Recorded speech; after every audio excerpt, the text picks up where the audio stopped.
ഇറാൻ്റെ ഒരു കപ്പൽ അമേരിക്ക പിടിച്ചെടുത്തിരുന്നു. അത് വെടിവെക്കുകയും അതിന് പരിക്കേൽക്കുകയും കപ്പലിന് ട്രംപിൻ്റെ പ്രഖ്യാപനം ഞങ്ങൾ കപ്പലിൻ്റെ ക്യാബിൻ തുളച്ചു എന്നൊക്കെയായിരുന്നു. അത്തരത്തിൽ ഒരു കപ്പൽ പിടിച്ചെടുത്ത പശ്ചാത്തലമുണ്ടായിരുന്നു. ഇതുമായി ബന്ധപ്പെട്ടൊരു പുതിയ വിവരം പുറത്തു വരുന്നത്, ഈ കപ്പലുമായി ബന്ധപ്പെട്ട് ചില ദുരൂഹതകളുണ്ട്. MV ടൗസ്ക എന്ന് പറയുന്നത് വെറും ഒരു ചരക്ക് കപ്പൽ മാത്രമല്ല, മിസൈൽ നിർമ്മാണത്തിനാവശ്യമായ സാമഗ്രികൾ ചൈന ഇറാന് നൽകുന്നുണ്ട്. ആ സാമഗ്രികളുമായി പശ്ചിമേഷ്യയിലേക്ക് വന്ന കപ്പലാണ് എന്നാണ് ഇപ്പോൾ പറയുന്ന പ്രധാനപ്പെട്ട ഒന്ന്. ചൈനയുടെ പങ്ക് ഇതോടുകൂടി ഈ യുദ്ധവുമായി ബന്ധപ്പെട്ട ചർച്ചയാവുകയാണ്. പലപ്പോഴും ഒരു മധ്യസ്ഥൻ്റെ റോള് ചൈന വഹിക്കുന്നുണ്ട് എങ്കിൽ പോലും ഇത്തരത്തിൽ ചില നീക്കങ്ങൾ ചൈനയുടെ ഭാഗത്തുണ്ടാകുന്നുണ്ട്. പരോക്ഷമായി ചില പിന്തുണകൾ ഇറാൻ ലഭിക്കുന്നുണ്ട് എന്ന കാര്യം കൃത്യമാണ്. കാരണം ഇറാനുമായി വളരെ അടുത്ത ബന്ധമുള്ള ഒരു രാജ്യമാണ്. സൈനിക തലത്തിൽ സഹകരണമുണ്ട്, നയതന്ത്ര തലത്തിൽ പലതരത്തിലുള്ള ഇടപാടുകളുണ്ട്. ഓയിൽ, ഒരുപക്ഷെ ഇറാൻ്റെ ഓയിൽ ഏറ്റവും അധികം വാങ്ങുന്ന ഒരു രാജ്യം ചൈനയാണ്. സ്വാഭാവികമായും ചൈനയ്ക്ക് ഇറാനെ കൈവിടാനാവില്ല.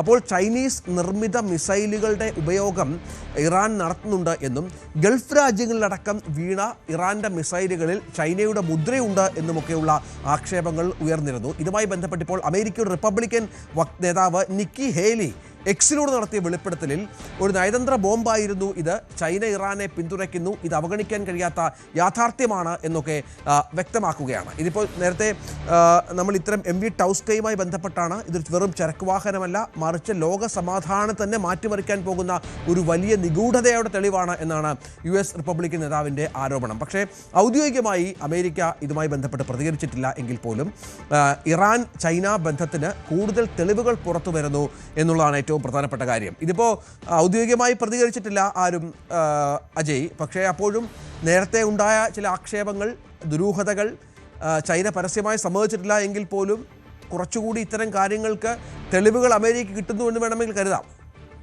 രഞ്ജിത്ത്, ഇപ്പോൾ ഈ MV ടൗസ്ക എന്ന് പറയുന്ന ഇറാൻ്റെ 900 അടി നീളമുള്ള ഈ ചരക്ക് കപ്പൽ ഇപ്പോഴും ഒരു ദുരൂഹതയായി തുടരുകയാണ്. നമ്മൾ കഴിഞ്ഞ ദിവസം തന്നെ ഇതിൻ്റെ മറ്റ് കാര്യങ്ങൾ വ്യക്തമാക്കിയിരുന്നു. കാരണം ഈ ചരക്ക് കപ്പൽ എവിടേക്ക് പോവുകയായിരുന്നു, എന്തൊക്കെ സാധനങ്ങളാണ് ഇതിനകത്തുള്ളത്, ഈ ക്യാബിനകത്ത് നിന്ന് മറ്റ് ഉദ്യോഗസ്ഥരെയോ അല്ലെങ്കിൽ ആരെങ്കിലും കസ്റ്റഡിയിൽ എടുത്തിട്ടുണ്ടോ, ഇത്തരം കാര്യങ്ങളൊന്നും തന്നെ അമേരിക്ക വ്യക്തമാക്കിയിരുന്നില്ല.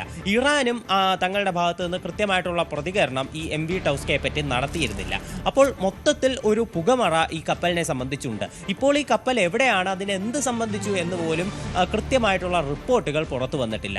അപ്പോൾ അതുകൊണ്ട് തന്നെയാണ് ഇത്തരം ചില സിദ്ധാന്തങ്ങൾ, തിയറികൾ സാമൂഹ്യ മാധ്യമങ്ങൾ വഴി പ്രചരിക്കുന്നത്. അപ്പോൾ റിപ്പബ്ലിക്കൻ പാർട്ടിയുടെ ഒരു പ്രധാനപ്പെട്ട നേതാവായിട്ടുള്ള നിക്കി ഹേലിയാണ് ഇപ്പോൾ ഈ ചൈനീസ് വാദം